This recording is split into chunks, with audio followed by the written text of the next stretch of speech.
नमस्कार, आप देख रहे हैं समाचार इंडिया और मेरे साथ आज मौजूद हैं ऐसी शख्सियत जिसको किसी परिचय की मोहताज नहीं है।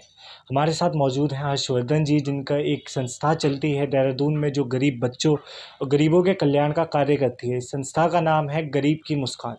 तो हर्षवर्धन जी से हम पूछेंगे कि उनकी संस्था किस प्रकार काम करती है, किस प्रकार लोगों की सहायता करने का काम करती है।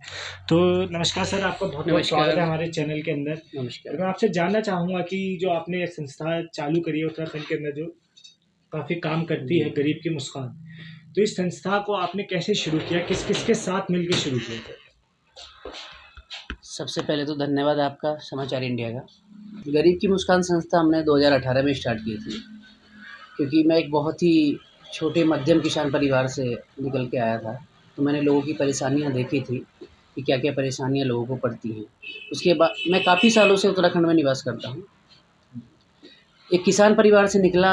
2017 में मेरे फादर की डेथ हो गई थी। तो जब भी मैं हॉस्पिटल के दौरान 2-3 साल उन्हें लेके रहा, तो मैंने लोगों की परेशानियां देखी, क्या क्या परेशानियां थी लोगों की। लोगों की परेशानियाँ थी कि दवाई के लिए पैसे नहीं थे। लोगों की परेशानियाँ थी एडमिट नहीं हो सकते थे। लोगों की परेशानी खाने के लिए भी लाले पड़ गए थे लोगों को।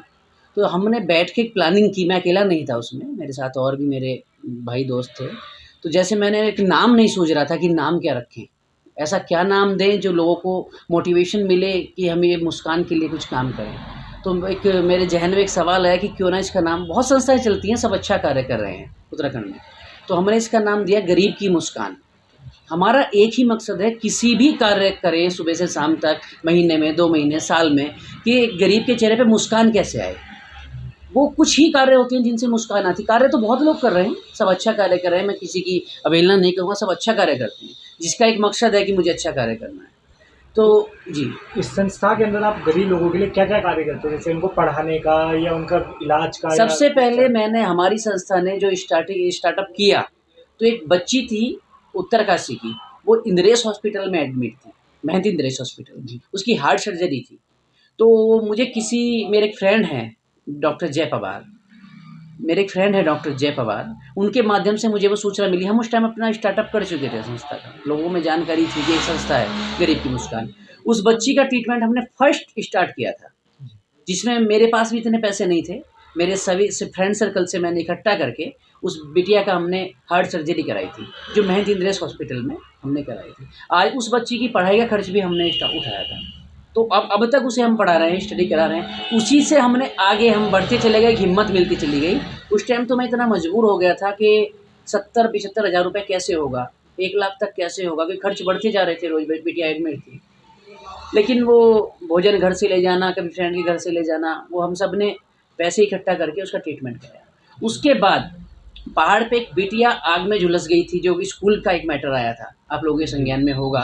वो 8-9 साल की बिटिया थी, प्राथमिक विद्यालय का मामला था, टीचर भी सस्पेंड हो गए थे उसमें। उस बिटिया का हमने महंत इंद्रेश में ही ट्रीटमेंट कराया था। फिर उससे सफदरजंग दिल्ली एडमिट कराया गया था हमारी संस्था के माध्यम से, कुछ सरकार की भी मदद मिली थी। उस बिटिया का वहाँ देहांत हो गया था। उसके बाद हमने एक गरिमा जोशी बिटिया थी, जो भारत की तरफ से खेल रेस में पार्टिसिपेट करती थी, बहुत अच्छी बिटिया थी, बेंगलोर में उसका एक्सीडेंट हो गया था। उसे भी हमने पूरी मदद की थी, हमारी संस्था ने हर तरीके से सपोर्ट की थी। आज हमारी संस्था के माध्यम से मानसी नेगी जो बिटिया है, खेलो भारत में पहले 10 किलोमीटर 20 किलोमीटर्स में उसने प्रथम द्वितीय स्थान प्राप्त किए। आज वो, उसकी पढ़ाई का, उसके रहने सहने का, जो भी आने जाने के टिकट्स वगैरह भी हमने कराए। बहुत अच्छी बिटिया है, उत्तराखंड का नाम रोशन करेगी। अभी वो फिलहाल रायपुर स्टेडियम में प्रैक्टिस करती है, वहीं पे उसके रहने का प्रबंध है। उसके बाद कोरोना काल में हमने जो कुछ पिक्स है मेरे पास, आपको दूंगा मैं, जो हमारे सारे सर्कल ने, अभी हमने गवर्नमेंट से कोई एड नहीं ली है, लेकिन संभवतः अगर इसे आगे बढ़ाना है तो हम प्रयास करेंगे कि भारत सरकार और उत्तराखंड सरकार भी कुछ हमारी संस्था की मदद करे।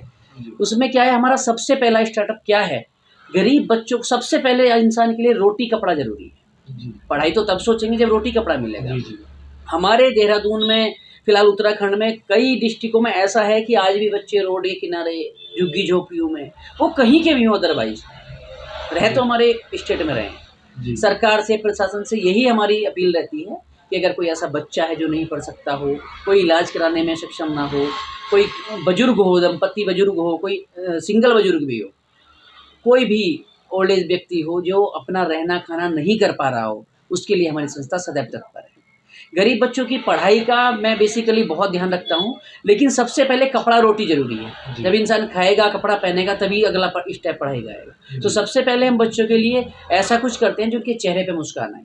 जी। अभी हमारी संस्था ने पीछे कंबल वितरण का प्रोग्राम किया था।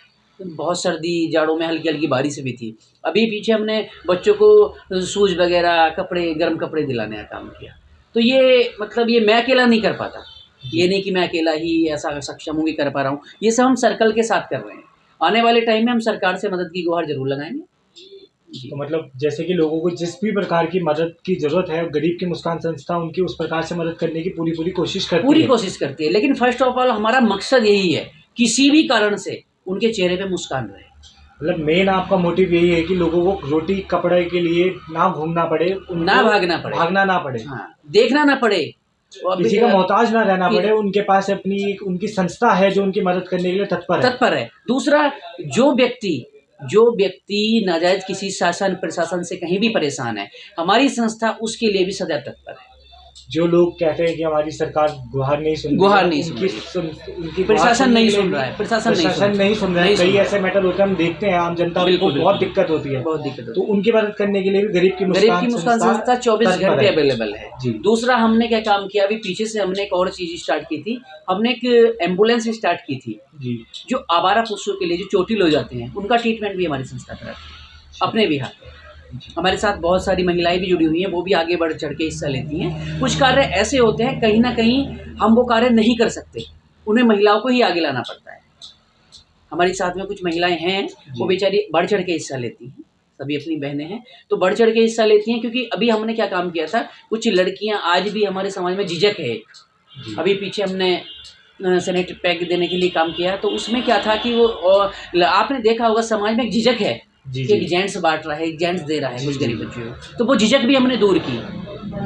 हम थोड़ा उसमें पीछे हमने पूरा सपोर्ट किया, जो गरीब बस्तियों में हमने वो बांटे। और राशन का तो ऐसा है कि हमारे लिए तो पूरे उसमें है, कहीं भी किसी को राशन कपड़े की प्रॉब्लम हो, हमारी संस्था सदैव तत्पर है। ठीक है सर।